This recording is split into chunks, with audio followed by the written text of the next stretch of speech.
Education Association. Your family might not understand why you're still mad about a 2019 play call, but we do. 1410 ESPN Radio, where you can argue about sports without worrying about getting uninvited to Thanksgiving.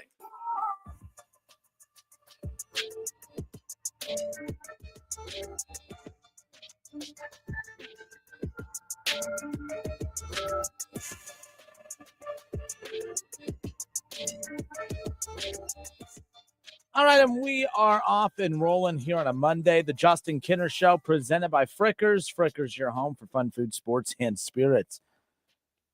All right, for years, I feel like I was really having to work hard to find stuff to make fun of your Bengals for, but now they're just making it easy. They're just making it easy. Ever since like the Hawk Tua girl kind of disappeared because of, she was conning people with Bitcoin and all that stuff. Like it took a while, but Hawk Tua is officially back thanks to your guy Jamar Chase. I mean, what we got going on over there? What we got going on over there? See, this is why, when owners drag their feet on wanting to pay $40 million for somebody, it's because you got to be careful who you give that money to. Obviously, you're giving it to someone that is uberly talented, but also, I want to feel pretty good about having Jamar Chase as a teammate here today, or even as a fan. But I know how fans operate. You're going to find, I already saw one of the fanboy media guys earlier today. Oh, he had a little bit of a rough patch yesterday. What are we talking about? You just want it to where you could still be friends with him whenever you go stand by him in the locker room next week. So you're choosing your words carefully. Give me a break. Give me a break. But the Cincinnati Bengals go down yesterday 34-12. And once again, this is, I was wrong. I thought that for sure. I thought there was a good shot that the Cincinnati Bengals are going to beat the Pittsburgh Steelers. I thought Ben Roethlisberger was wrong. I didn't think there was a chance in hell that I didn't think at all that the Steelers were, going to shut down the Bengals offense. I thought that Joe Flacco, the way that he had been playing in the absence of Joe Burrow, I was rooting for that success to continue, because at the end of the day, it really did come down to me wanting chaos. I wanted the chaos. I wanted everything to I wanted it to get to the point to where Joe Flacco was playing at such a high level that it was going to make it difficult for the Bengals to say, hey, if it ain't broke, don't fix it. It's not that we don't want Joe Burrow back, but if it ain't broke, don't fix it type of thing. Well, Joe Flacco kind of came crashing back down to earth yesterday. Our guy, Kev Nash, he called it. He called it. He said that this was going to be the game where Joe Flacco kind of came back down to earth a little bit. Threw the ball 40 times, completing 23 of those. Threw for 199 yards, a touchdown, and an interception. But it was all in a day where the entire offense just did not play well. 12 points put up in an offense that you have Jamar Chase and T. Higgins. Chase Brown, 18 carries, 99 yards for him. Coming off of the bye week, of course. But outside of Chase Brown, Taj Brooks, 1 carry for 5 yards. Milton, 2 carries for 2 yards. Joe Flacco, he ran the ball 1 time. Finished with -1 yards on the day. Look, bottom line is, another game where the defense gives up 27 or more, 30 or more points yesterday. 34-12 was the final. TJ Watt, to his credit, smelled blood in the water. Joe Flacco was just right there, right for the picket, so he slammed him into the ground. Everyone said that was a dirty play. I don't think that's a dirty play. I think that was a smart play. We knew Joe Flacco's been nursing an injury. And Watt, who hasn't had a stellar year by any means, made his impact be felt yesterday. Good for Pittsburgh. That was a much-needed win for them because, look, as we all know, or at least as I know, the Ravens, this is their division. I still think the Ravens are going to win this division. I don't care that Pittsburgh won yesterday, but that was a much-needed win for them. They're sitting at 6-4. It looks like they're well on their way to knocking on the door potentially of Mike Tomlin continuing on his 500 streak. So that's going to continue. Now, they might be without Aaron Rodgers for a while, but we'll talk more about that and the impact it has on the AFC North as a whole. The bottom line is I thought that there would be enough noise from the Cincinnati Bengals and the Pittsburgh Steelers to kind of make Baltimore have to earn this a little bit moving forward. I don't think that's going to be the case. Good for Pittsburgh for getting that win yesterday, but the Baltimore Ravens, they've figured it out. They didn't look their best yesterday either, but they've won 3 straight since Lamar has returned. They've won 4 straight overall. They're sitting at 5 wins and 5 losses, and they have the Jets, the Bengals, the Steelers, the Bengals. That's their next 4 games.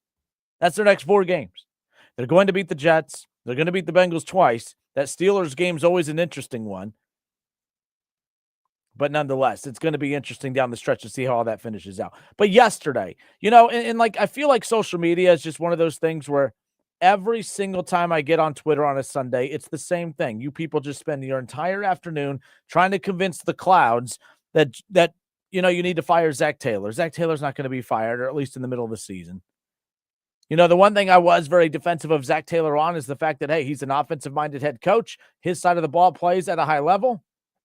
And I think that's enough to kind of keep him going. Yesterday, though, when the defense is as poor as it is, and then the offense doesn't show up, then it makes it very difficult. I do think that the morale has finally reached an all-time low yesterday. Frustration's boiled over. Here's the problem I have with Jamar Chase. And this is anybody in life, by the way. Because when the offense is clicking and everything's going well and you're losing, Jamar Chase is still all smiles. Jamar Chase is fine.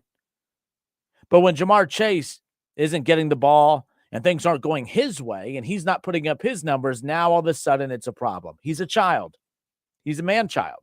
And that's the problem for the 3-7 Cincinnati Bengals, who are relying on him to be a leader in the absence of Joe Burrow. While Joe Burrow's out, somebody has to be a leader out there, and Joe Flacco has definitely been that.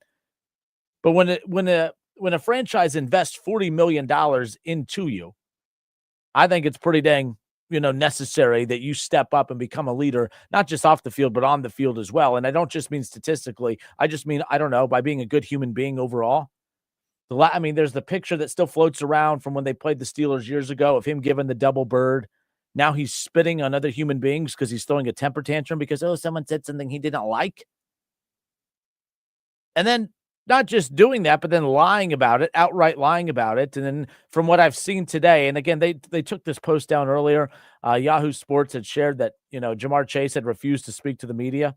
No, yeah, here it is right here. James Rapine earlier today. Jamar Chase declined to talk to reporters just now in the Bengals locker room. So there you go. The guy that he always has something to say. He always has something to say.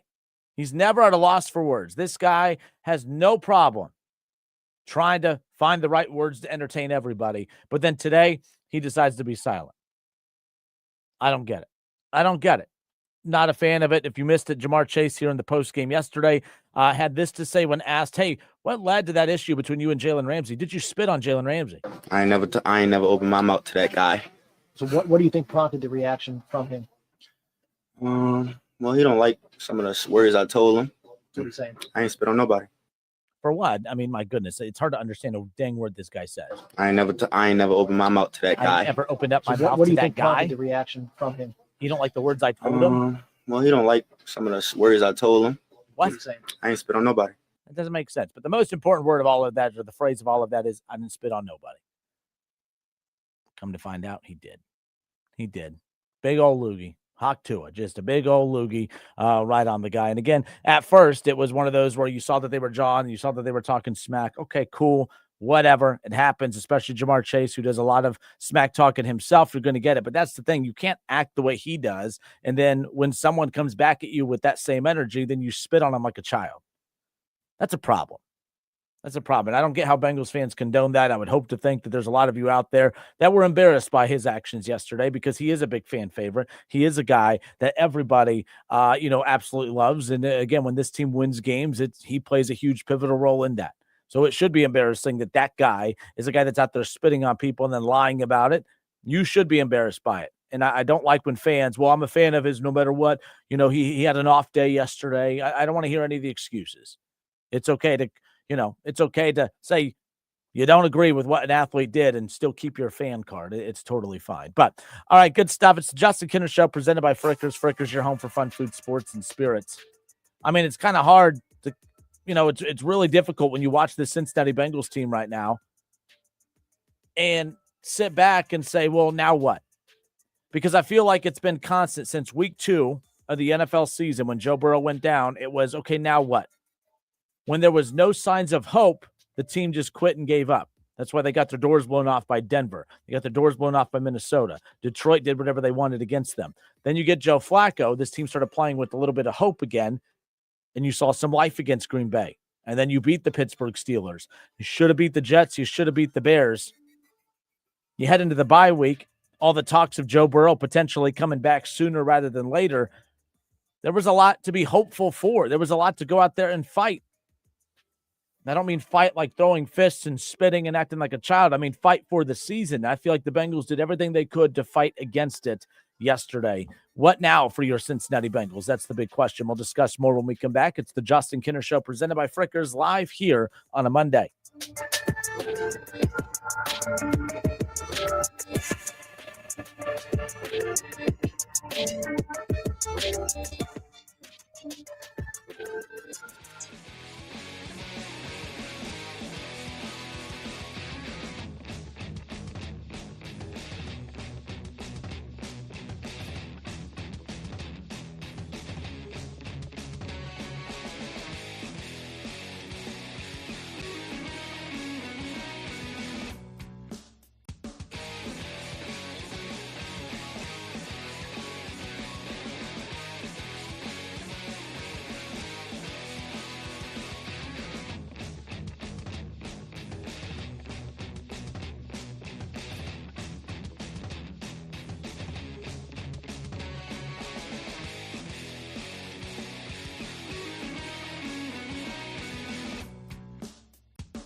The Justin Kinner Show here on a Monday. Hope everybody's had a great week. I hope everybody had a great weekend and has had a great Monday.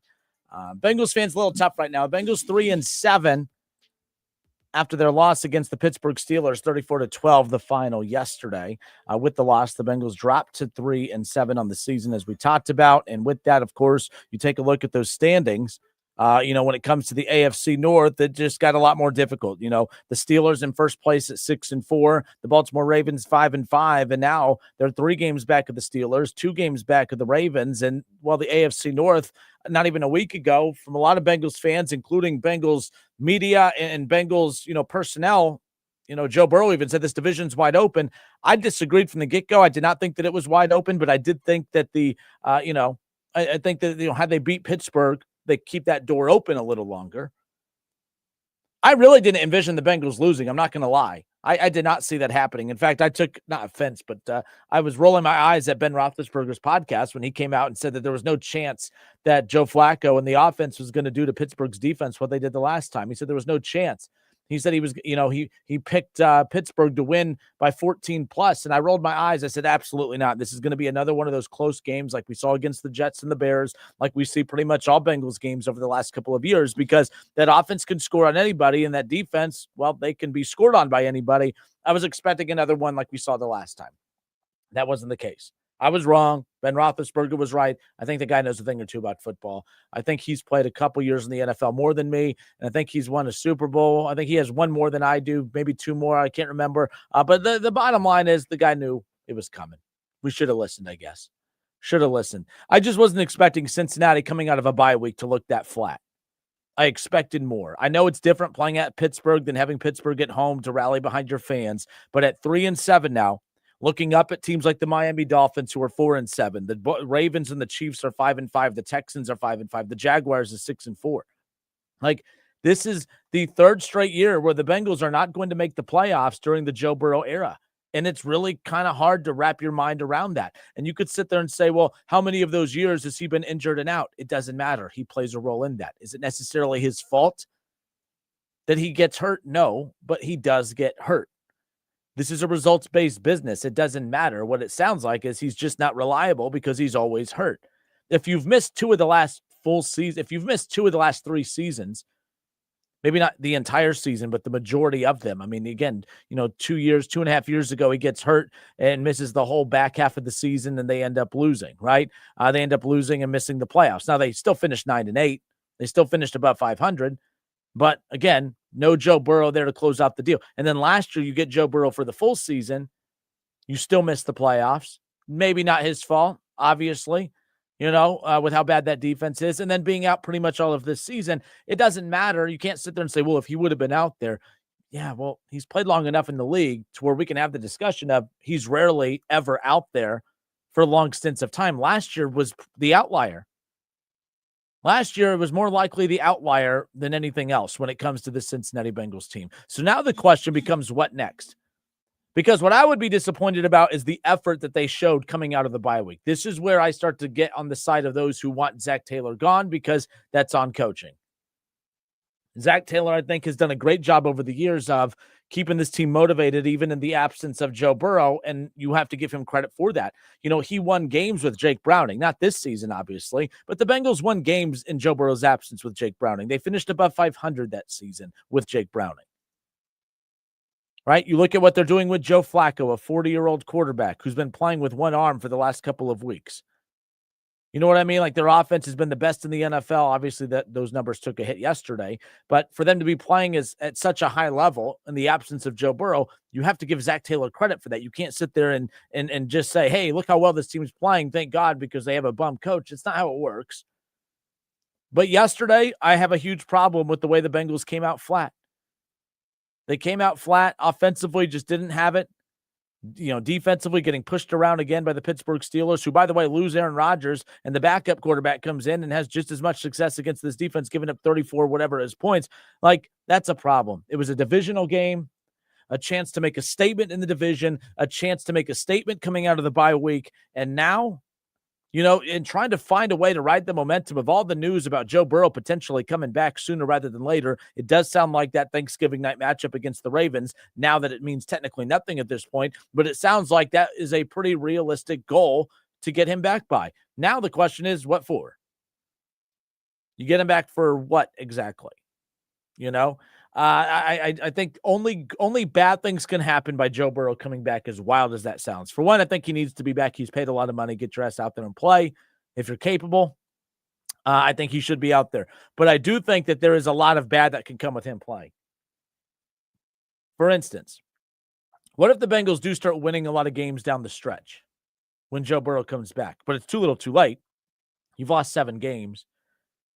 You're not going to, you know what I mean? It's not like you only have one loss remaining and you're going to win the rest. You're going to lose 1, 2, maybe 3 more games the rest of the way. But let's say you start to win from Thanksgiving on, you win out, but you lose another game or two. You're going to lose to the Bills. You're going to lose stuff like that. You know what I mean? Like, so you win out once you get Joe Burrow back, but you still miss the playoffs.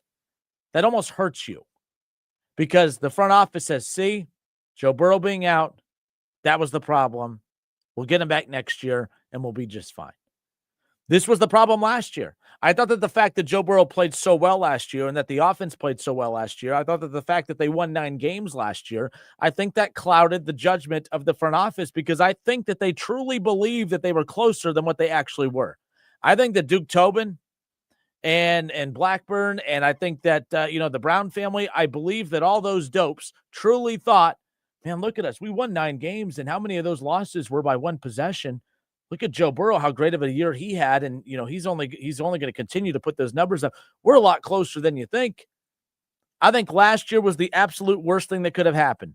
Joe Burrow having an MVP-like season, winning 9 games, all while having a historically bad defense. And it impacted the offseason. I truly believe that front office were a bunch of dopes and thought we're a lot closer than most think. You're not.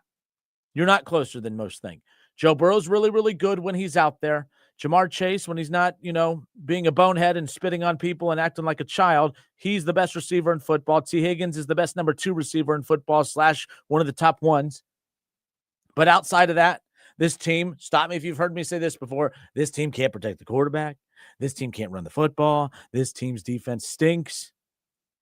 Joe Burrow can't stay healthy. It's the same song and dance every single season. So now you want to get Joe Burrow back. That's great. But what happens if you start winning games when Joe Burrow comes back? You win games to finish at 8 or 9 wins, still miss the playoffs, and start this song and dance all over again? I think for this team to truly, because the sad thing is missing the playoffs for 3 straight years isn't rock bottom. Because if you miss the playoffs for 3 straight years, winning 8 or 9 games for 3 straight years, and you have that constant thought of, well, if Joe Burrow would have been healthy, we would have been fine. I think that thought process is actually hurting the Bengals' big picture more than anything else. I wouldn't want Joe Burrow back if I'm a Bengals fan. I would say, you know what?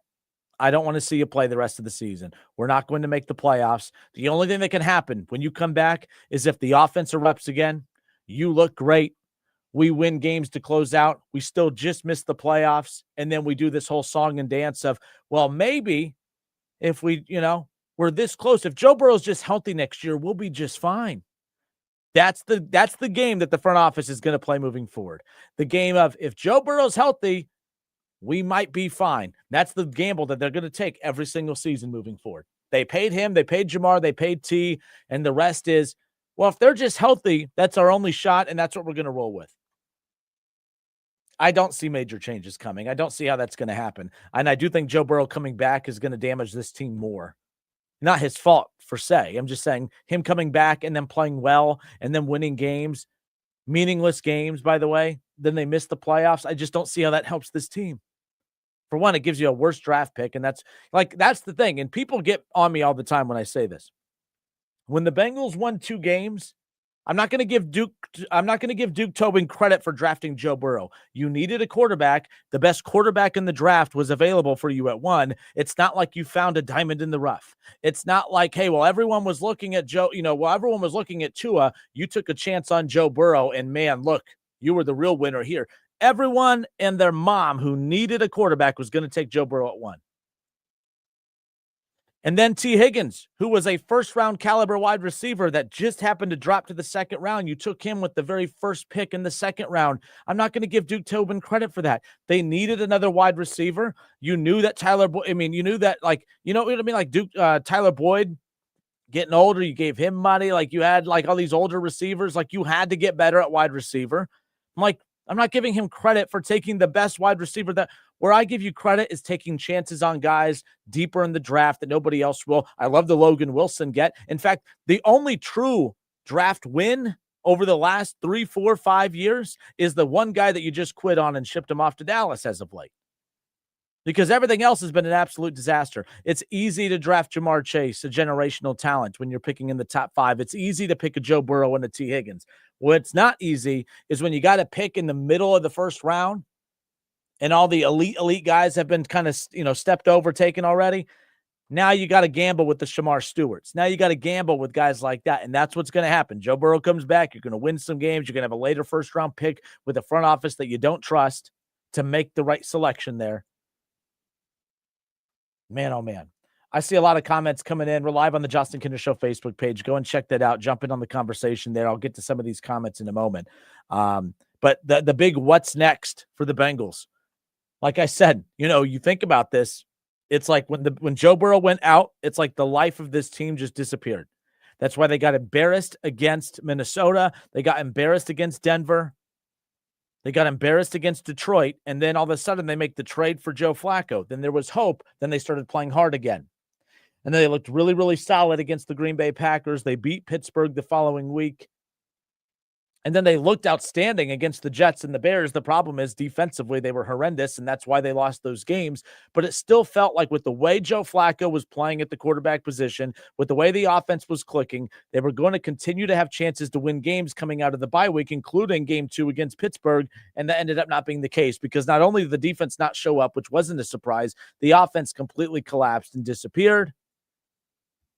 And now this team feels as deflated and hopeless as ever. And maybe, just maybe, when Joe Burrow comes back, they'll resurrect and come back to life again. But the problem is you're running out of time, if not already run out of time altogether. 7 losses, 3 wins, 7 losses. The team that's sitting in the 7th spot in the wild card is sitting at 6-4. You would have to battle it out with Kansas City and Baltimore. Baltimore is going to win this division. So you're going to be battling it out with Pittsburgh, who at least has somewhat of a competent defense and just enough offensively to be dangerous. I'm not picking Cincinnati over Miami, Baltimore, Kansas City, Houston, Jacksonville. And it's unfortunate, too, because the Bengals don't even have to be elite to make the playoffs this year because Miami's not very good. Baltimore's vulnerable. Kansas City, this is as weak as I've seen them in years. Houston's all up and down. They're 5-5 at 500. Jacksonville 6-4. I don't trust them. They're sitting in the number 7 spot. And the Chargers just absolutely got embarrassed yesterday. And I like the Chargers. I like Harbaugh. I like Herbert. They got absolutely embarrassed by the Jaguars. They didn't just lose. They got beat down 35-6. This is a year that the Bengals could have been flawed and still won a lot of football games because of how weak the AFC is at the bottom. And instead, they decided we're not just going to be average, we're going to be below average. We're actually going to have a historically bad defense. This was just the worst timing to be the worst version of themselves at the end of the day. 937-518-1410. I am curious people's thoughts on this. I see everyone coming in on the chat. I'm going to respond to everyone in the chat when I come back. The Justin Kinder Show Facebook page. We stream there live every day. You can watch the show. When you message into the show, I'll pull your comments into the show and interact with you that way. So that's one way. Or you can give us a call, 937-518-1410. Joe Burrow might come back here in a few weeks, and I guess the question is for what? I think Joe Burrow coming back is going to do more damage than anything else. It's going to give the front office an excuse to do what they did this past offseason, again, this upcoming offseason. Absolutely nothing.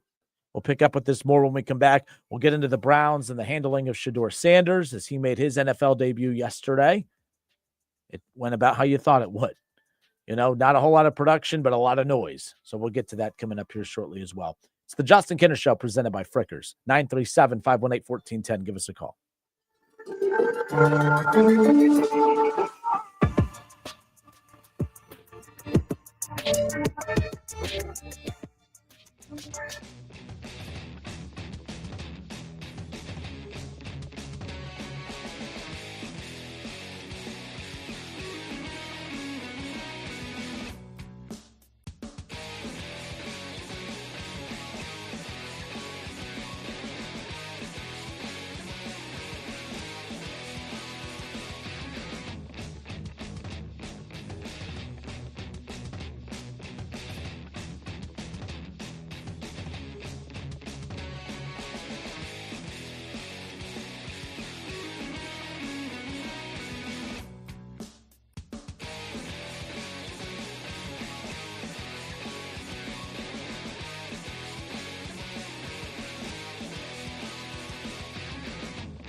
him? Well, he don't like some of the words I told him. That's what he's saying. I ain't spit on nobody. Yeah, but he kind of did. He kind of did spit on him because he didn't like some of the words I told him. So that was the quote from Jamar Chase, whatever that means. Not a good look for him yesterday.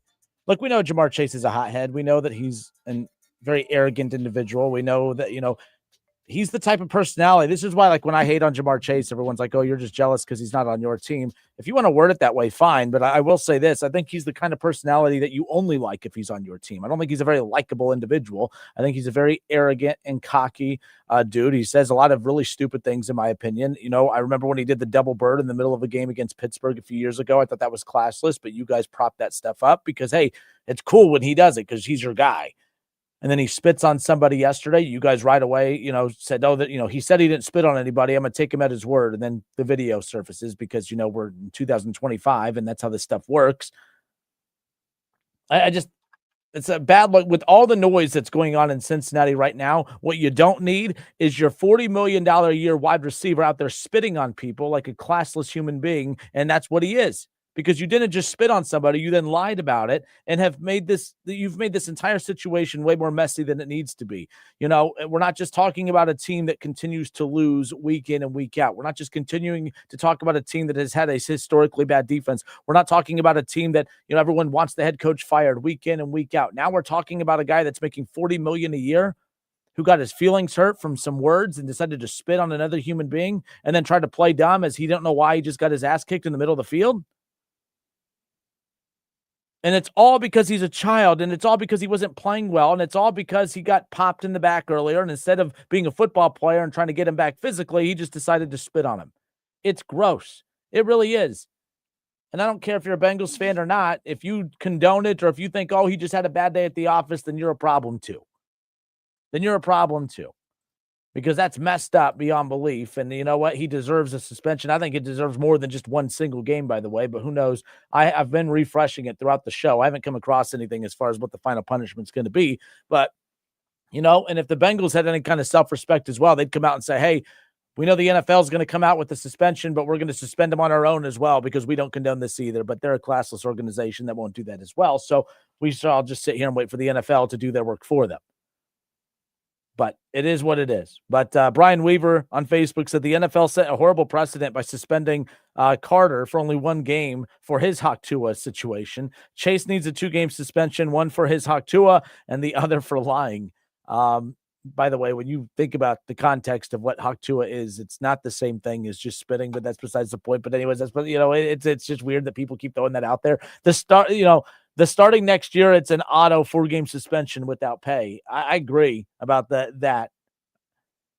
I mean, again, it's an assault crime. If I just go up to a coworker here and spit at somebody, oh, it's just a disagreement between coworkers. No, that's a crime. Jamar Chase had, the $40 million entitled, spoiled brat, had some words that he didn't care for, and he decided to spit at another human being.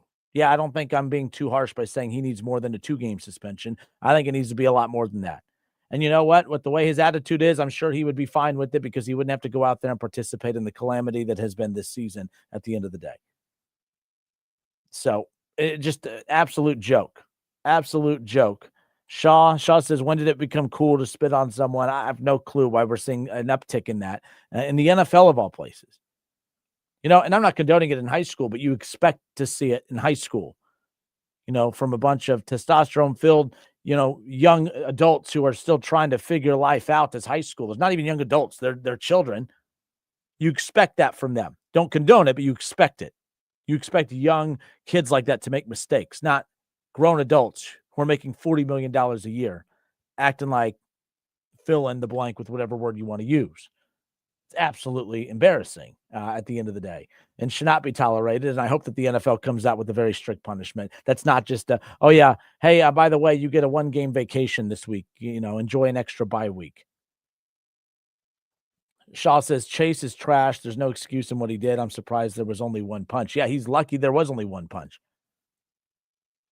So is what it is. But all right, I'm Justin Kinner. It's the Justin Kinner Show, 1410 ESPN Radio. We welcome you back. We're talking about Joe Burrow and potentially, coming back in the next couple of weeks. And like this team has been fueled off of hope throughout the year. When, it felt like they weren't going anywhere anytime soon, they kind of quit on the season, and it looked like they quit against Minnesota. It looked like they quit against Denver and Detroit. But then you get Joe Flacco back, and it's like, oh man, we have something to play for. We might have a shot here. Let's play hard again. Boom. And they look like a completely different football team. Yesterday looked different. I don't know what it was. I feel like this team kind of quit. I think that we saw the unraveling start to happen against the Bears as that game concluded. With the way that game finished, with the way that the Bears won that football game, we started to see the unraveling of everything. And then you go into the bye week. It's something I talked about with Jay Morrison, who covers the Bengals. I asked him, did that bye week come at a good time or a bad time? Like, would you have rather gotten out there right away a week later, or did you need that bye week at that exact time to kind of decompress a little bit? He said he felt it was a good timing, good time for the bye week, just considering the circumstances that this team needed an opportunity to diffuse a lot because there was a lot of built up frustration and anger in that locker room. And all I feel that it did is it gave them 2 weeks to, sit there and pout and feel sorry for themselves, because that's not the same team that came out yesterday that we watched come out against the Jets, where they set the tone early. Like, at least the offense. The offense set the tone against the Bears. They set the tone against the Jets. They set the tone against Pittsburgh early on, right? I know they were down 10-0, a month ago when they first played the Steelers, but then the offense started just coming to life. The defense came out as embarrassingly bad as they always have, and the offense really just never started clicking at all. So, to me, what it says is they don't even care that Joe Burrow is coming back, that they've quit on the season, because they know. It's one thing for us to wonder if they could do it, to wonder if they could do enough even when Burrow comes up. They're telling you, because they've already told us, when there's something to hope for, they come to life again. And when there's nothing to play for, they disappear. They disappeared yesterday. So what that tells me is Joe Burrow trying to come back, it doesn't mean anything. The team's telling you. Their effort, the way that they look and the way that they play and the way that they tried on that field yesterday, to me, that tells me that that's a locker room that is saying it doesn't matter if Joe Burrow's coming back or not. We don't have a shot. So rushing Joe Burrow back in the next couple of weeks accomplishes absolutely nothing other than pushing this team further back from what it wants to ultimately accomplish, which is getting better. I think that the problem is if Joe Burrow comes back and they start winning football games, that's going to be enough justification for the front office to say, see, when we had Joe Burrow, we were 2-0. When we lost Joe Burrow, we only won one game. And now that Joe Burrow's back, we're winning games again. See, we don't need to be that aggressive this offseason. What this team needs is to hit rock bottom. And I don't think they've hit rock bottom yet. I thought last year was rock bottom when you have Joe Burrow throw for 4,700 yards, 45 plus touchdowns, completing 70% of his passes and having an MVP-like season that was squandered because, the defense was so bad. But they won 9 games. The Bengals hurt themselves almost by winning, as goofy as that sounds, with Joe Burrow. This team has to hit rock bottom to get that old man's attention over there in Cincinnati. It's the only thing that's going to work. I said the same thing about the Cincinnati Reds. I was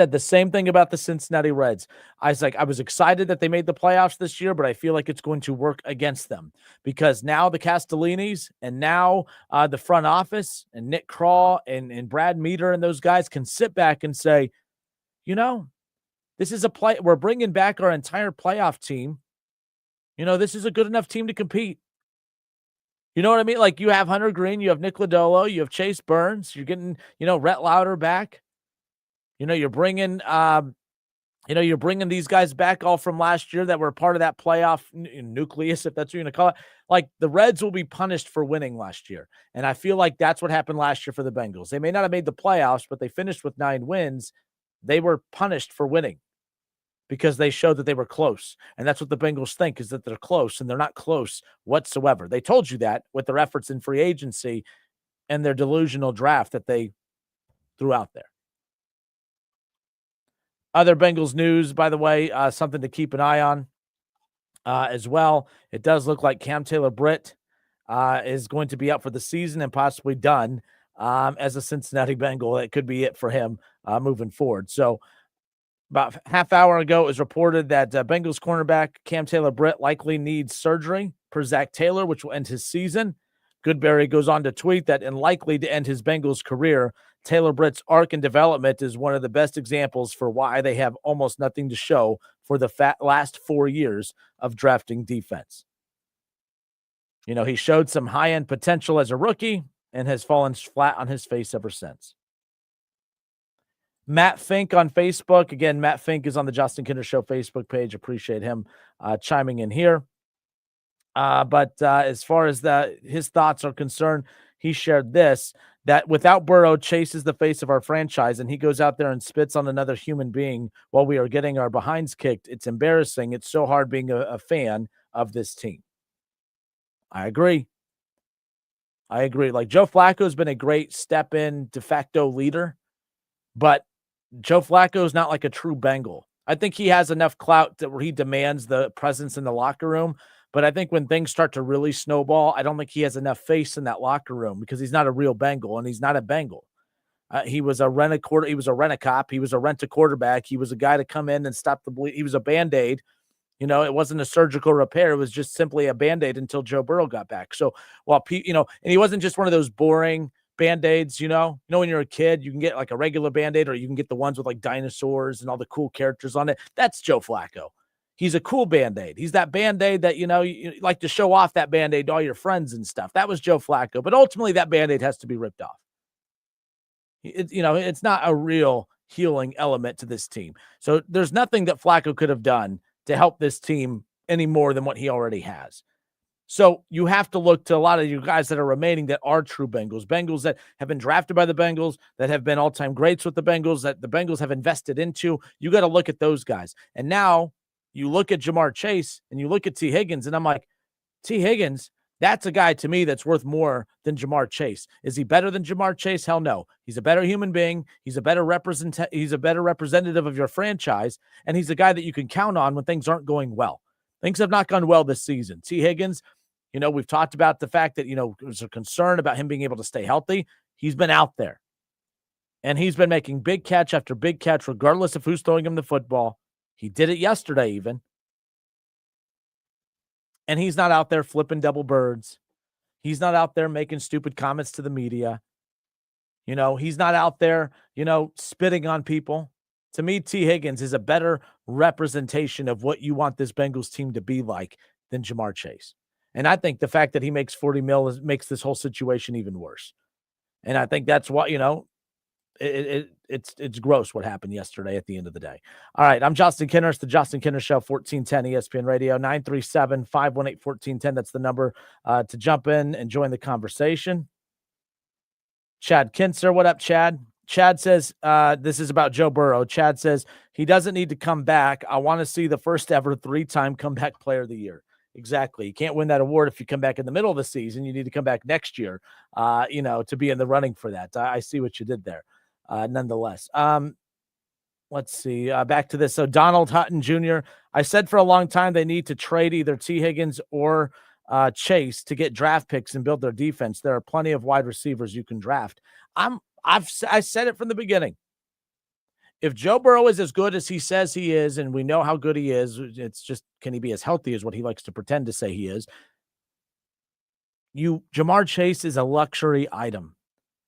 But a team that has this many holes and is as this bad on one side of the ball as they are, having Jamar Chase, you've accomplished nothing with him because of that.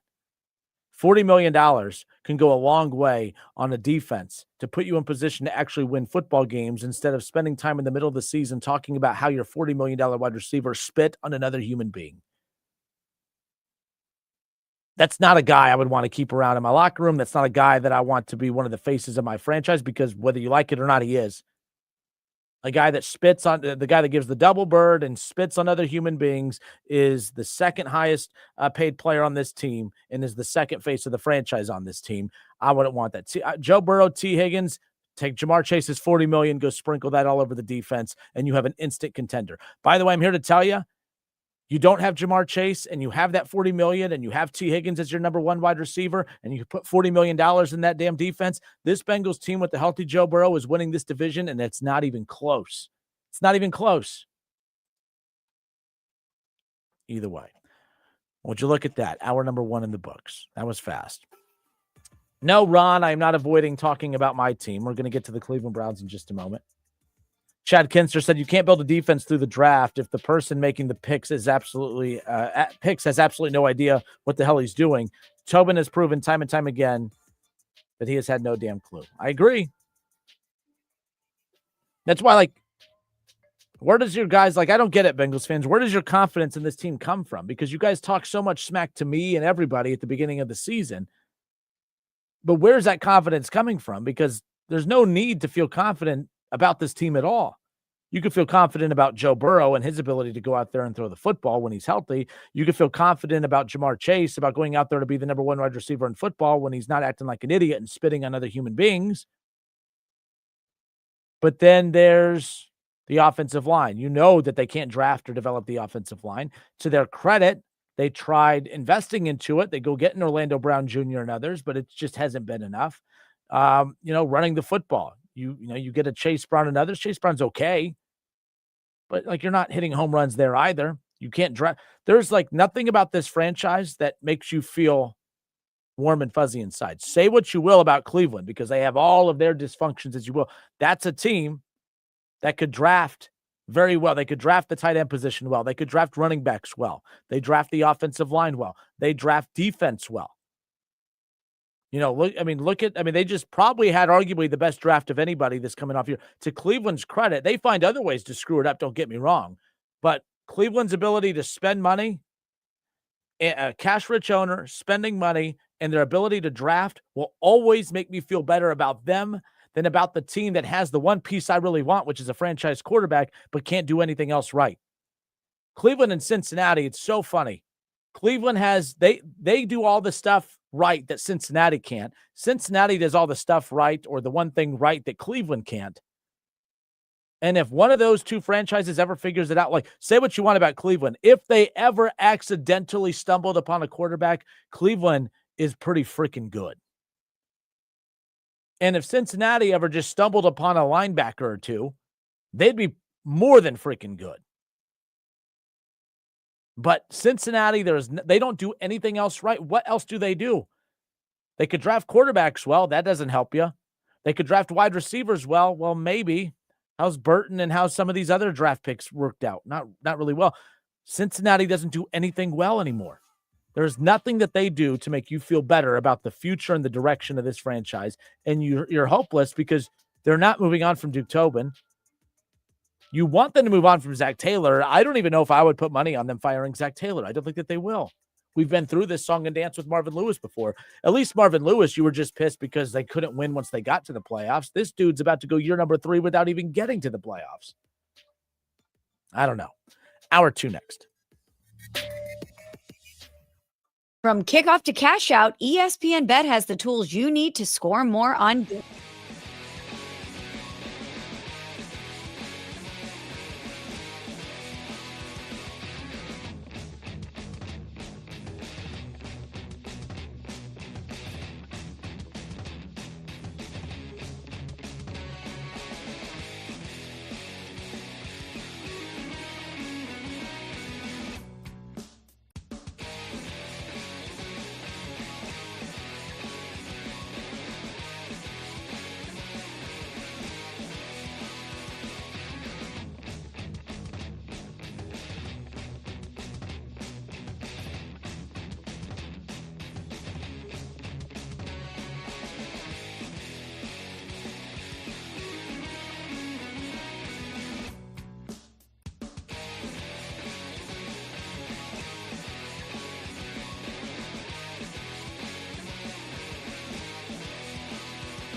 at Ohio State. Visit cancer.osu.edu/choosethejames. Zach Taylor addressed the media a little bit ago about everything that went down yesterday in the Bengals' 34-12 loss against the Pittsburgh Steelers on the road. Not a good response here from old Zach Taylor. And by the way, when coaches get put in this spot, I don't know really what we expect. It's not like I truly expect them to say, hey, we're cutting this play. You know, maybe they should, but that's not going to happen. Jamar Chase is not going to be cut. I mean, I'm not idiotic to think that or suggest that. But to have your head coach, after you spit on another human being, come out, and this is why, like, when Jamar Chase is disrespectful to Zach Taylor, it drives me nuts. Like, another disrespectful thing that Jamar Chase does is when Jamar Chase has a bad game or he's throwing a tantrum and not getting the football, he has a habit of saying, ask Zach, not ask coach, or you'll have to ask the coaching staff. It's very personal and direct. It says, I don't know, ask Zach. He's a freaking child. I can't stand Jamar Chase. I've told you guys this for years. Okay. Yesterday just proved all of it. I mean, it's not new. I'm not just, I like Jamar Chase. Now I don't, because no, I've always been anti-Jamar Chase, the person, but he's always backed it up with his play on the field. But there's nothing you could do on the field to back up spitting on another human being, especially because you didn't like what he said. But of course, Zach Taylor, who's an idiot, goes out and defends Jamar Chase and says, I stand by Jamar. It was an emotional moment, and a lot happened before that led up to it. So you're saying that there are things that could happen to justify spitting on somebody else. I would like to know what.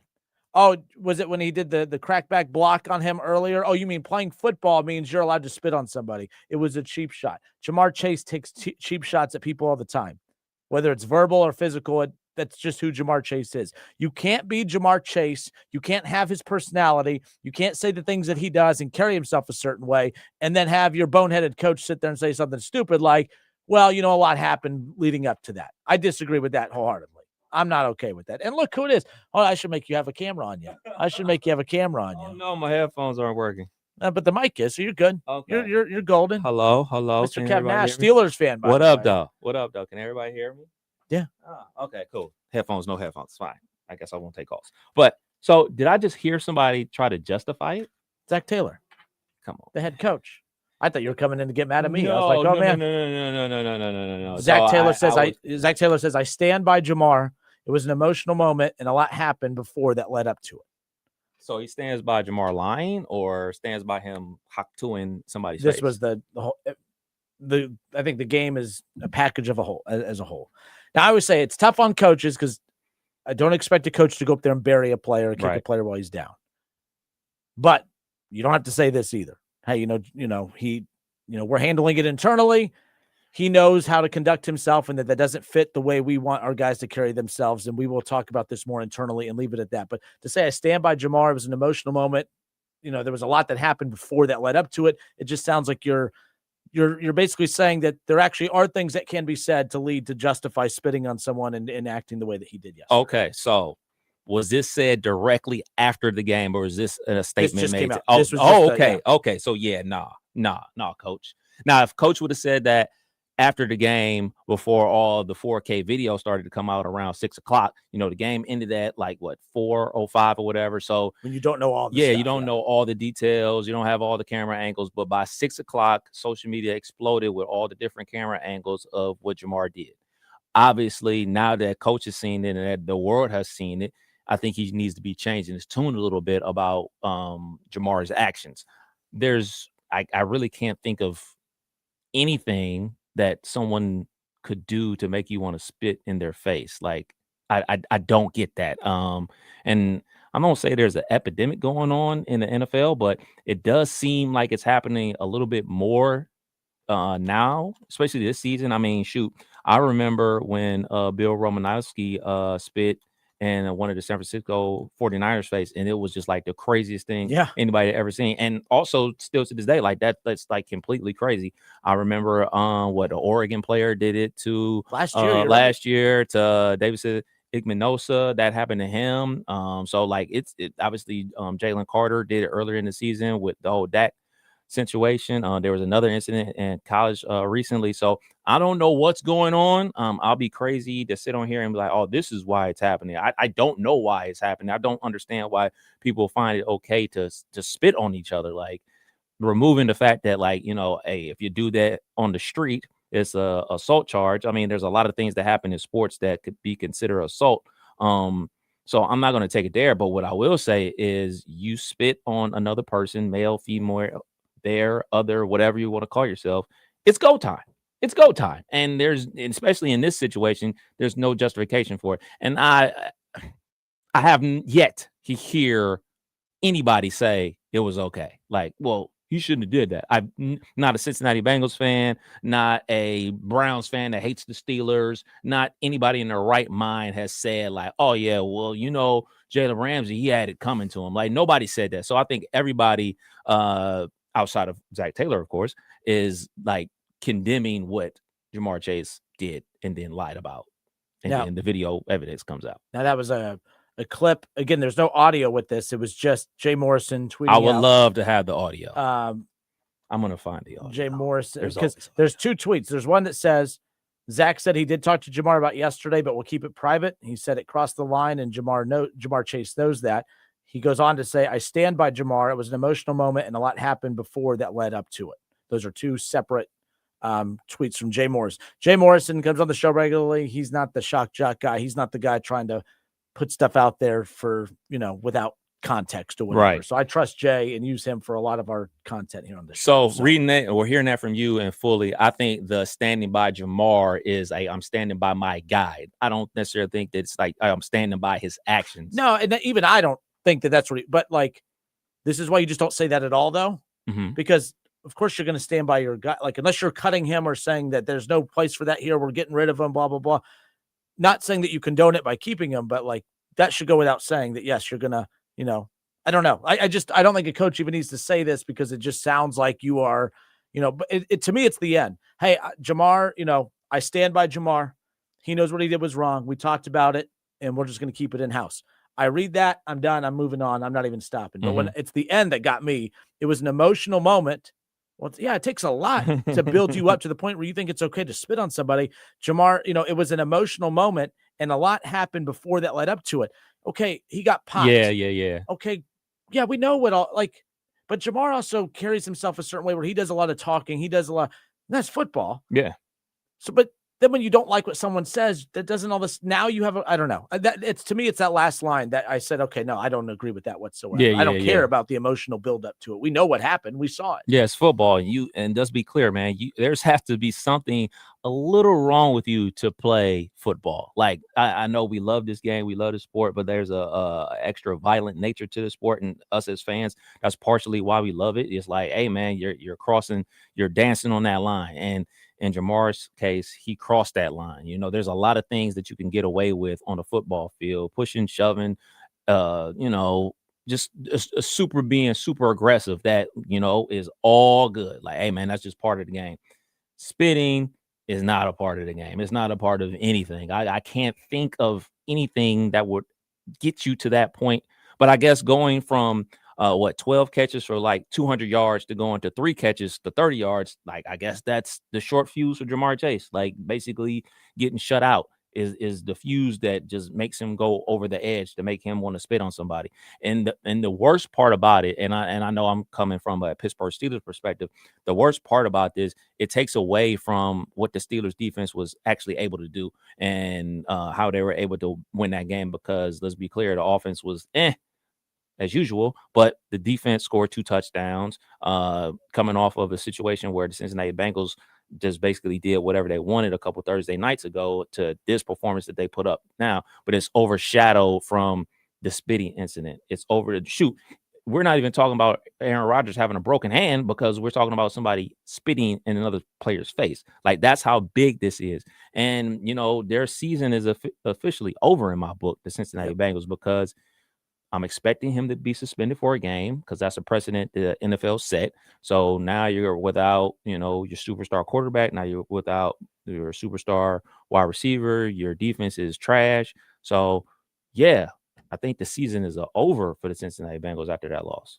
Yeah, and then it's disappointing coming out of the bye week. And because you always share when I talk smack about your team, I said, I was wrong because I said, I thought I played the clip of Big Ben last week, him coming out saying they're going to win by 14 plus. And I was like, well, he might know a thing or two more about football than I do. I was like, that's a ridiculous clip. I can't believe he would say that. If anything, I could see us replaying that clip, mocking him when we come back.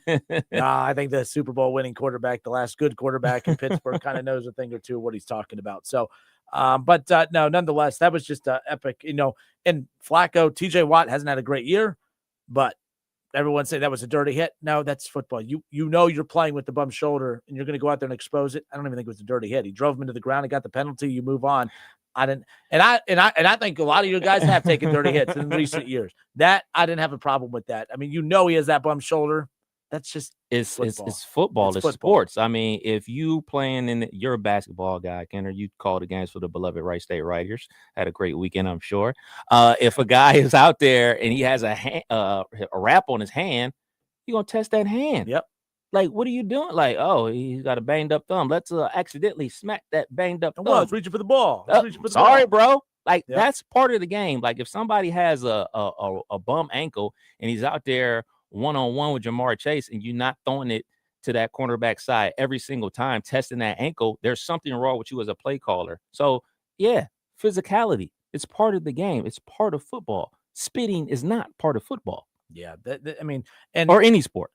And for a guy that always has something to say, I do have a problem with him. He refused to speak to media today. I have a problem with that because there's only one thing you need to say to the media is, yeah, I was an idiot. My bad. I don't think he needs to apologize to the media. I think the person he needs to apologize to is Jalen Ramsey for spitting in his face. But in the day and age we live in, you do need to make that apology to the media, in my opinion. Like, Really? you're not apologizing to me, the host, or Kev Nash, the host, or the reporter. I think that if he did that, it'd be predicating and it would be disingenuous. It would basically be up there. I'm here so I won't get fined. Well, you should be there because you're embarrassed and say, I can't believe I did that. And if I did something like that, I would be giving a genuine apology, saying, what the heck is wrong with me? I can't believe I did that. I apologize. I wouldn't have the mindset of, oh man, I'm only apologizing because I have to. I like I said, it's not, people say, oh, they're just football players. No, they're reality TV stars. That's how these athletes live their lives. That's just the nature of it, whether they want to admit it or not. If he doesn't come out and talk at all this week, then I'll have a problem because there is one day a week that players have to talk to the media. I don't necessarily think like today's that day. So if I was in charge of the Jamar Chase, PR team, I would let's get our ducks in a row. So make sure we're saying the right thing as opposed to going out there with emotions high again and saying something further to get myself into deeper trouble or hotter water, so to speak. So let's get these talking points right. And then when we come out and talk to the media on Thursday or whatever, we stick to the script because everybody's talking about it. Not just here in Dayton or in Cincinnati or in Pittsburgh. They're talking about it in LA. They're talking about it was one of the first stories that they ran on ESPN. Thank goodness ESPN is back. Shouts out to YouTube TV. They were talking about ESPN radio and the big shows and everything like that on McAfee. It was nonstop about this situation. So if I was Jamar and his team, I would definitely wait until Thursday when they all talk to the media, have my talking points ready. Let's work on it like we're working on a speech for class in the mirror and stick to the script. No ad-libbing. Stick to the script. Yeah. Heat a moment. Things got out of hand. I'm sorry. But are you that worried about him and his personality that you need him to stick to the script? Yes. Wow. Yes. All right, fair enough. Yes, absolutely. And that's not just him. That's for any professional athlete because a lot of these athletes sometimes get diarrhea of the mouth and just start talking. And sometimes it turns into word salad. Sometimes they try to over-explain and them over-explaining, they just make it sound even worse. Stick to the script. That's why these people are hired. That's why you got them on your payroll. Let them do their job. Shoot, I watch a lot of First 48. And what happens on First 48, 9 times out of 10, the guy or gal is in the interrogating room. And instead of doing what you should do if you're caught up in that situation to just say, lawyer, they start trying to explain what happened. And then they end up in jail because guess what? You just confessed to the crime. Just say lawyer and let the lawyer do their job. So, Jamar Chase, let your PR team give you a nice little 2-word sentence. You practice 2-word sentence, you say 2-word sentence. Stick to the script. All right. Well, you got time. I don't have time, but I'll probably come back if you're talking about a certain quarterback up there in my beloved No, we don't hometown. talk bad about quarterbacks in Cleveland here. No, I know that's next. That's coming up next. I got enough time to go cut a commercial. Go cut a commercial. Justin Kinner Show, maybe with Kev Nash when we come back. We'll be right back.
Advocates, real solutions for real people. Must qualify for enrollment. Results may vary.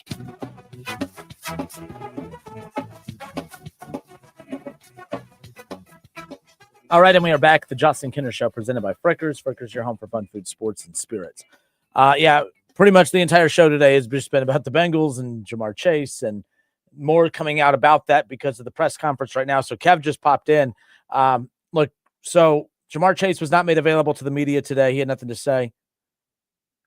I have a problem with that. Like, I just feel like if you spit on another human being, and I'm not justifying this, I'm just saying you clearly got enraged enough to spit on somebody else.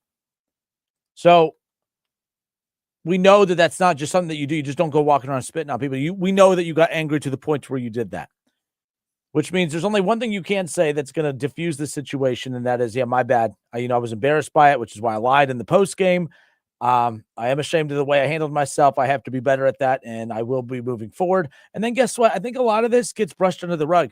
I disagree with Kev, and Kev, I'll tell him when he comes back in respectfully. I disagree with Kev because I just think that the longer you go without saying anything, the worse he looks. And I think he already looks pretty bad, but there's only one thing you need to say.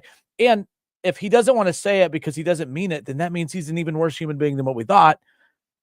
So you would think that you feel bad enough that, man, I am so embarrassed. I need to get in front of a mic. I need to apologize. That's not who I am.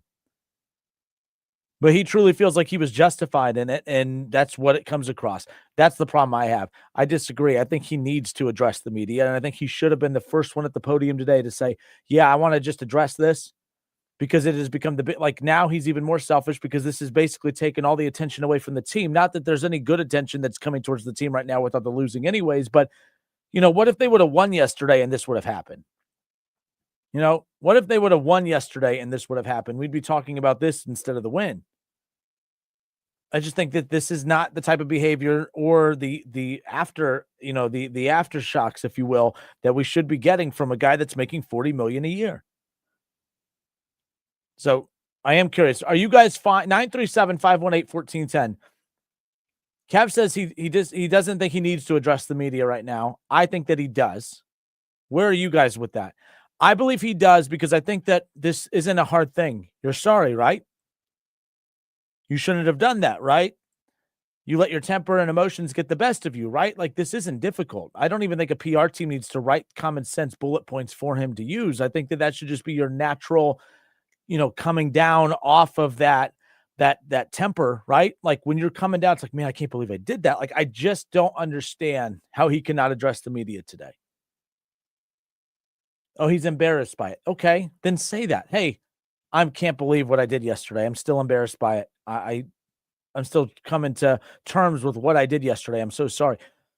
Us as humans who make mistakes every day would sympathize with that and be like, all right, let's move on. He's going to be suspended and move on. But I think that saying nothing is way louder than anything he could have said today. I think not addressing the media was wrong. And it's not like when I say address the media, he doesn't owe the media like me an apology or James Rapine or Jay Morrison or anything like that. He doesn't owe them an apology, but the media, apologize to your fans. A couple weeks ago, there was a fan that I think was terminally ill, if I'm not mistaken, and he went and met with them on the sideline, and he gave him a jersey and he gave him shoes and he took a picture, and it's like that's the Jamar Chase we should be talking about, not the guy that spits on other people. And I have a huge problem with, yes, that he did it, but I would have not less of a problem. We'd all be able to mentally move on. Just come on, apologize. Why is that so hard? Jamar's a good dude. We know that. We know he has flaws. We're all good people. We all have flaws. Some flaws worse than others with certain people. But I just don't get why it's so hard to come to the media and apologize, because you should naturally feel. Now's the time, while you're in your feelings, is now the time that the emotion should be coming through in the apology. Because if I see him go to a podium and read a PR statement of spitting is bad, I'm bad, I spit no more, sorry, and then move on, I see there's zero sympathy in that. There's zero, I don't know. I'm a vibes guy. That's bad vibes, if you ask me. And I think it's very bad vibes today that he didn't address anything. Let's go to AJ. AJ, thanks for holding. You're on live, sir. Hey, Justin. Just real quick on this. As a Bengals fan, I feel really disappointed in Jamar, almost like a father figure does. I'm 42 years old. I'm probably double the age. I could probably be as old as his father. And it's one of those scenarios where I can tell by his reaction when he was originally addressed about it, and they asked him if he spit, and his first response was, "I've never opened my mouth to that man." Any other answer besides no means yes, I did it, and at that point, you own up to it. I'm sorry. Like you said, I got my feelings. This is a tough game. We're out there battling. but anything else is disingenuous. If he goes up and reads a PR statement, that's not going to make anything better. And he really owes it to the fans and who he represents. I coach wrestling. Okay. 8, 9, 10, 11, 12-year-old kids. It's not too dissimilar from being a receiver. Receivers are out on islands. You're battling mano a mano, your safety or a corner. You're jarring back and forth. It's physical. You're creating discomfort. You want to make someone just seethe, and you do everything that you can do. And in wrestling, people talk smack. I've been in matches before where I'm ear to ear with someone, and I've got an opponent talking about my mama and how he's dominating me and what he's going to do to my mom, and stuff like that. Never is it acceptable to lose your composure to the point where you spit on someone else, man. And it honestly comes down to a maturity thing and an entitlement thing, to be honest with you. I think that's something that, receivers kind of get labeled as divas, and a lot of it comes down to maturity. Yeah. It comes down to maturity and entitlement. And I just think, it was very disappointing to see, like you said, we see the one side of Jamar where he's going out and doing charitable things, but we really show our true selves when we're in areas that it's tough to be in. And he wasn't getting the receptions. Jalen Ramsey is probably the best smack talker in the NFL. And I'm sure he was getting underneath his skin, but it's not acceptable. And it's, like I said, it's really disappointing. I think I'm sure he's really ashamed. AJ, real quick on that too, like Jalen Ramsey, I remember when I first saw the social media reaction to this fight and this incident, Jalen Ramsey was the bad guy. Everything that people are saying about Jamar Chase, people were saying about Jalen Ramsey, like, my gosh, he just can't act like that. Because keep in mind, at the timing of this, I mean, Jalen Ramsey looked like an idiot because it's like, my goodness, this is a must-win game for both teams who are striving to stay at the top of that division race right now. And your best, lockdown defensive back is going to be ejected from the game for fighting. Like, grow up. Like, what is wrong with you? Everyone said, man, Jamar Chase won that. He won the mind game and he got him out of the game. And then come to find out the real villain was Jamar Chase. That was a big turn of, events from the beginning of the game to the end when all the details started coming out. Yeah, it just showed you that there's two sides to every story. And I'll be honest with you, I was impressed with the composure that Jalen Ramsey had after that. That all he did, they called it a punch. He pushed his face mask. It wasn't a punch. He's lucky. Jamar Chase is lucky that Jalen Ramsey didn't go more wild than that. Because if he's going to get ejected, you're going to get ejected. So why not do everything that you can to make it even worse? I don't know. I just, like I said, just as a Bengals fan, it's just really disappointing. Obviously, the season is disappointing, but to see your stars act like that are the face of your franchise, again, kind of going back to what I said weeks ago about Zach Taylor and just and I hate to turn it back to the coaching, but this is a higher level thing of discipline that you have with your players when you've got these 20-year-olds that need to be taught how to be mature and disciplined, and it's not there. See, this is like, and AJ, this is where I'll slightly disagree. Like, when I'm 20 and I don't have the resources he does, I have less people who are patient with me than he does. And that's why I don't feel bad for him. Like, at some time, he's not a rookie or a second-year player in the league. He's a veteran. He should know better. This is like a human being thing. It's not he's a young NFL player. Like, you just can't act like that no matter what. And if you don't get it, making $40 million a year and 6 years in the league, and you don't get it now, I don't think he's ever going to get it at that point. So, who knows? But we'll see. That's the thing. If he comes out and apologizes, it's just over with and we move on, right? Like, I don't want to say we move on, but like, it definitely diffuses a lot of the talk. But right now, I think saying nothing is more. I think it's louder than anything he would say. So, who knows? Well, he got caught with a stone cold face lie. I mean, a picture is worth 1,000 words. Everyone saw what happened. I mean, we have, like Kev said, once the 4K video came out, you can't dispute that.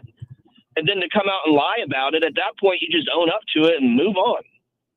Agreed. But hey, man, I appreciate you waiting on hold and calling in as always, man. Appreciate it. Later, Justin. 937-518-1410. That's the number to call and jump in on the conversation. But yeah, at the end of the day, I do think that him saying nothing is a problem. And by the way, I thought the last caller made a good point. It was about apologizing to the fans. So when I said he needs to apologize to the media, I don't mean like apologize to Jay Morrison, apologize to James Rapine or those guys. I mean, like he needs to like his apology needs to be made to the media so that the media can get it out to everybody, so that you, the fans, like because you, the fans, are who he owes an apology to. He's the role model. He's the athlete. He's the guy who everyone buys his jersey and buys the tickets to go watch play. You know, look, I think Jamar Chase is probably, if you think about this, like T. Higgins is one of the most popular players. All right. I think Jamar Chase, even more so than Joe Burrow, I think Jamar Chase is the most influential athlete in Cincinnati. Am I wrong in that? Do you agree or disagree? Ellie De La Cruz is super popular, but when I go to baseball games, I don't see anybody trying to emulate his style. Joe Burrow, people try to emulate a little of his style and stuff, but like Jamar Chase, like the gritty, like the dancing, the everything he does, you know what I mean? Like Jamar Chase, like people want to be Jamar Chase. I think he's the most influential athlete in Cincinnati. Joe Burrow is the most popular athlete in Cincinnati and very influential. Don't get me wrong. I think Jamar Chase is the most influential athlete in this area. That's why I think it's important that he apologizes. Is because it's not like at 36 years old, I'm going to go around spitting on people because, well, I saw Jamar Chase do it, so I did it. But kids will.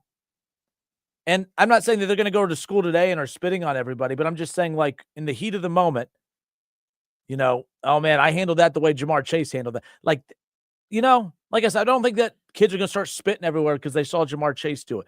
But, man, he's a role model whether he wants to be or not. He's an influential athlete. He's the most popular, one of the most popular, second most popular athlete in Ohio.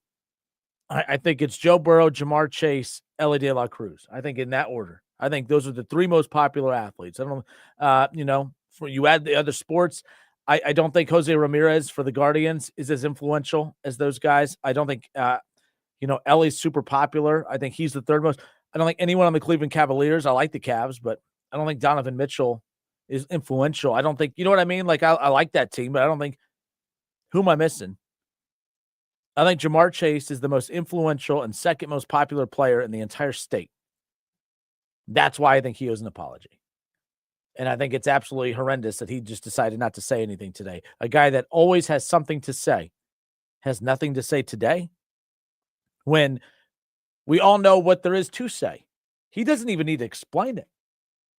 It's not like we're all sitting here saying, man, I wonder why he did it. We're all just sitting here saying, where's the apology, dude? Like, we could all move on from this very quickly. Whether you were a fan of Jamar or not, we could all move on very quickly. Just apologize. Because he's influential.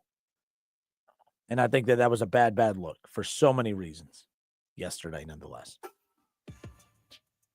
All right. Let's talk about Shedeur. Shedeur Sanders. I tell you what, he didn't look good.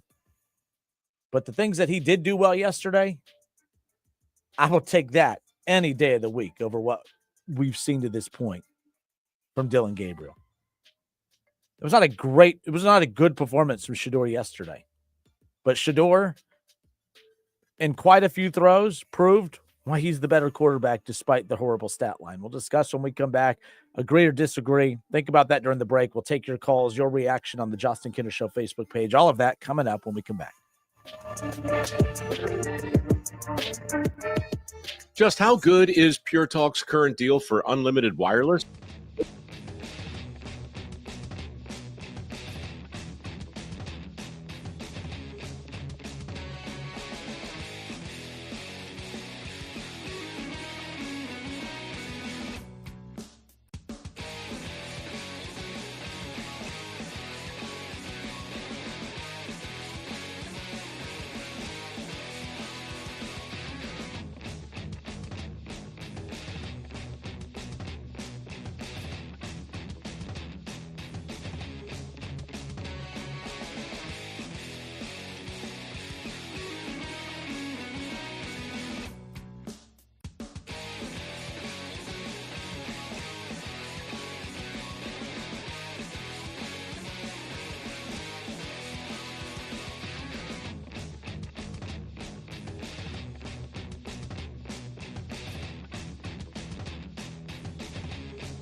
Oh, home for fun food, sports, and spirits, Frickers.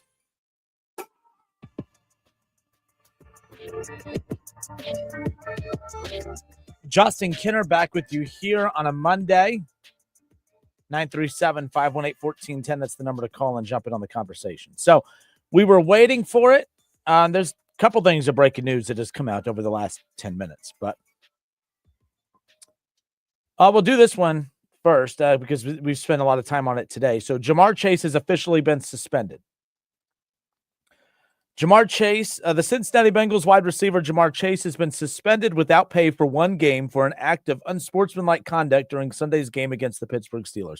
Let's just call it what it is. He's being suspended without pay for one game because he spit on another human being. Now they have to water it down and say, oh, it was just an act of unsportsmanlike conduct because they probably know that the one game is probably, he should probably be suspended more. So Chase will be eligible to return to the Bengals active roster on Monday, November 24th.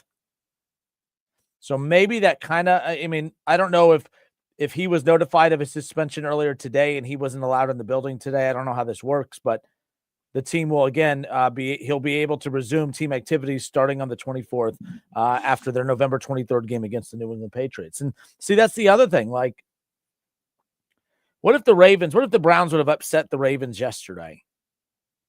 And it would have still been wide open. Like technically, the Bengals are still in this. Jamar, like this is what last thing on this. Guys, for years I've told you I'm just not a Jamar Chase guy because I think that his antics get old, and this is the bad antics of all bad antics, right? But it drives me nuts because I think he's a very selfish human being. Like, look at Joe Burrow.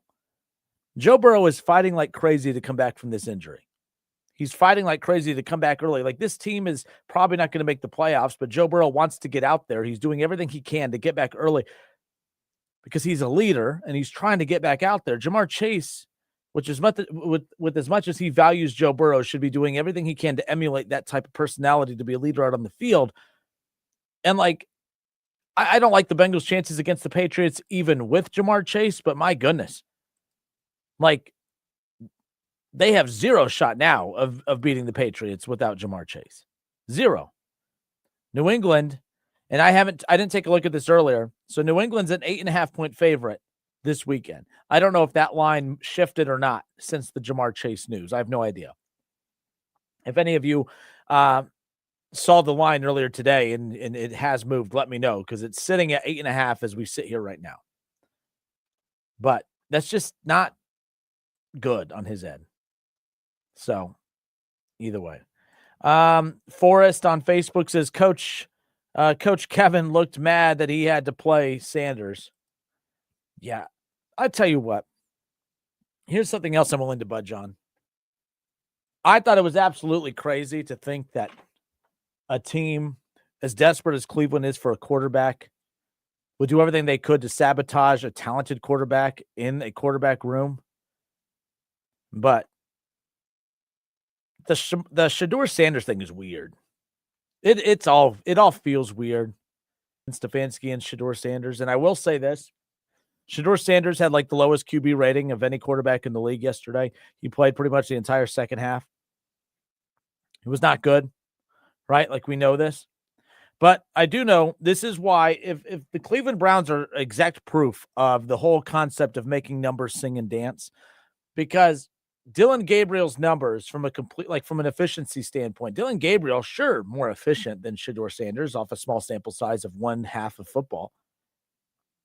But this is why I don't like Stefanski's obsession with bragging about how good Dylan Gabriel plays, because he doesn't turn the ball over.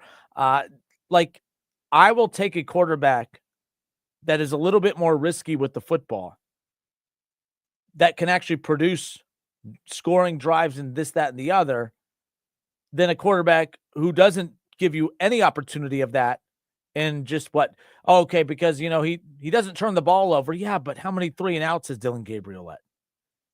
Like, you watch the game, Dylan Gabriel, like, he's not an NFL quarterback. There's nothing about him that makes you think that this offense it can be run by him. And I started thinking, well, Joe Flacco didn't look great in this offense, and he went to an offense that's good. And now look at him. Maybe Dylan Gabriel's being held back. Dylan Gabriel is being held back because this offense isn't very good. But Shedeur has his own set of deficiencies that they have to work through. But I feel like his ceiling is so significantly higher that I'm having a hard time really sitting back and justifying Kevin Stefanski's actions because I'm over the Dylan Gabriel experience. And this is coming after a game where we saw Shedeur Sanders only complete 4 of his 16 pass attempts for 47 yards. And yes, threw an interception. Pocket presence wasn't great, but the pocket isn't great either. Pocket's not good for Dylan Gabriel either. Shedeur Sanders, no first-team reps. I'm not going to be Josina Anderson and literally cry every single tear that I could possibly produce like she does. He didn't get a lot of first-team reps. In fact, he didn't get any first-team reps. The first time he's ever worked with the first team was when he got thrown out into the game yesterday with the first-team guys. So some NFL guys on social media are coming out saying that that's normal. Others aren't. Whatever. I think it's a team by team, coach by coach, scenario. I do know having two. I mean, I could be wrong. Is there any other team in the NFL that has a quarterback that has a rookie starting quarterback and a rookie backup quarterback? I don't think that there is. So I don't think Cleveland is a good example. Like a lot of them, when I think it was Cam Newton talking about, he got, as a rookie, he was getting first team reps even with the veteran backup quarterback. Yeah, because the rookie veteran quarterback dynamic, that makes sense.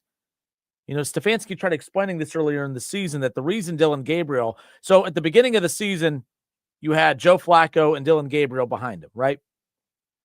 Dylan Gabriel was getting first team reps at the beginning. And then when Dylan Gabriel became the starter, he got every rep and Shedeur's getting no reps. And Kevin Stefanski's explanation for that, and I understood it, whether you agree with it or not. You don't have to agree with everything a coach says, but you have to at least learn to respect the NFL, a 2-time coach of the year, their justification for it. He said at the beginning, Joe Flacco doesn't need every rep. Joe Flacco's been in the league 20 years. He's won a Super Bowl MVP. He doesn't need every single rep. So there was reps to spare for Dylan Gabriel. Dylan Gabriel is a rookie quarterback. There are no reps to spare. He needs every ounce of experience possible. So there's really no reps to spare with Shedeur Sanders. That's not just a Kevin Stefanski take. Many coaches and many former players have come out and said the same thing. Now, to be fair, there's other players that have come out, Cam Newton and others, to say, hey, that's actually not how it goes. Okay, not every coach operates the same. Not every organization does. It is Cleveland, so you're not going to get the benefit of the doubt because it's Cleveland, and it's not like they're a quarterback factory by any means. So it's not like, hey, we run things this way around here. That's not really a vote of confidence for anybody. Let's just put it that way. I do know that the tone of which Kevin Stefanski, in which he talks about Shedeur, it does not come across as a coach who is absolutely enamored with his quarterback. I mean, Zach Taylor gushes over Joe Burrow, as he should. Right? All these coaches, that's not the case in this situation. Kevin Stefanski will call Dylan Gabriel by his name. I haven't heard him say Shedeur once. It's like there is a weird dynamic there. As far as my thoughts on Shedeur yesterday, obviously a guy that has not had any first team reps. It's not an excuse, but that plays a role in this, yes. If he does start this weekend against the Raiders and looks that poor after an entire week with the first team, and by the way, even then you could say, well, okay, it's 1 week with the first team, 7 weeks, 12 weeks into the season. What are we doing here? But the bottom line is that was the first time he had ever gone out onto the field with any of those guys. So I'll take that into account. He made mistakes that was on the draft grade coming in about, the pocket presence and, scrambling a little too soon. But guys, look at the throws he did make, though. There were a couple of key drops. There was a couple of balls that were right in the hands of the receivers that they just dropped, which they do for every quarterback. I get that. But he made deep throws down the field. He made plays down the field with his legs. He extended drives. I was content with what I saw from Shedeur yesterday. I haven't been content with one outing of Dylan Gabriel once. He can't throw the football. The offense is stale. It's horrendously bad with Dylan Gabriel. And it may not be great with Shedeur, but at least you feel like there's a chance. And the bottom line is you have to know. You have to know. And I don't know how, I mean, yes, he only completed 4 passes yesterday, but I still thought overall the offense looked better with Shedeur than Dylan Gabriel. It looked messier with Shedeur Sanders, but they were moving the football at least. As far as Dylan Gabriel goes, they don't move the football and it looks cleaner. But again, you're running in place at that point. I don't know. I'm over the Dylan Gabriel experience, and I want to be shown that Shedeur is this horrendous quarterback that the coaching staff wants you to believe. Like I said, there's coming into this season, I said a couple things. If Shedeur Sanders and Dylan Gabriel are horrible, that's a good thing. If they are horrible, that's a good thing. If one of them is great, that's a great thing. If one or both are average, that's the worst case scenario. The worst case scenario is any of these two quarterbacks looking average. Because that's where you risk running in place. That's where you risk falling in love. And that's where you risk making a bad decision in next year's draft. Because if Shedeur really is this bad and Dylan Gabriel really is this bad, it makes your decision easy come draft time next April. But if Shedeur is average and you think you have something there, but you also don't think you have something there, and then you talk yourself into, well, Shedeur with the full camp of first-team reps and everything else, and we go get him more help, and then we use our first-round picks on other positions, and then come to find out that Shedeur is not it, and Mendoza ends up being a superstar, and you didn't take a quarterback, and now you look back like you're damned if you do, damned if you don't. So the best case scenario for the Browns is one of these two is great. Second best case scenario is both of these quarterbacks are butt cheeks. The worst case scenario is one of them's average or both are average, because then you don't know what you have. But that's on the front office, that's on ownership, that's on Stefanski, that's on any decision maker when it comes to the draft, that's on them. Simple as that. All right. I'm Justin Kinner. It's the Justin Kinner Show presented by Frickers. Frickers, your home for fun, food, sports, and spirits. Appreciate you guys hanging out today. Heated show because of everything that was going on with Jamar Chase, who is suspended. He will be suspended an entire week without pay. He will not play against the Patriots. The Bengals are an 8.5-point dog. Bengals trying to fight to stay alive in the AFC North championship race, division race, but I just think a very selfish decision of Jamar Chase to spit on another human being, for one, that's gross. Two, it was selfish because you know you're going to get suspended for it. And now he's suspended, and now a team that has such a thin margin for error as it is now without their starting quarterback and their number one wide receiver. But I tell you what, I do love the idea of Joe Flacco and T. Higgins going out and balling out against this New England Patriots team. I do love the prospect of what that would do for morale and what that would do for a big picture when it comes to the makeup of this team. You know, because I do remember saying, hey, you don't need T. Higgins. You just need Jamar Chase. But I also remember saying, hey, if for a team that's always low on money, keeping Joe Burrow and Jamar Chase is more expensive than keeping Joe Burrow and T. Higgins. I'm just saying.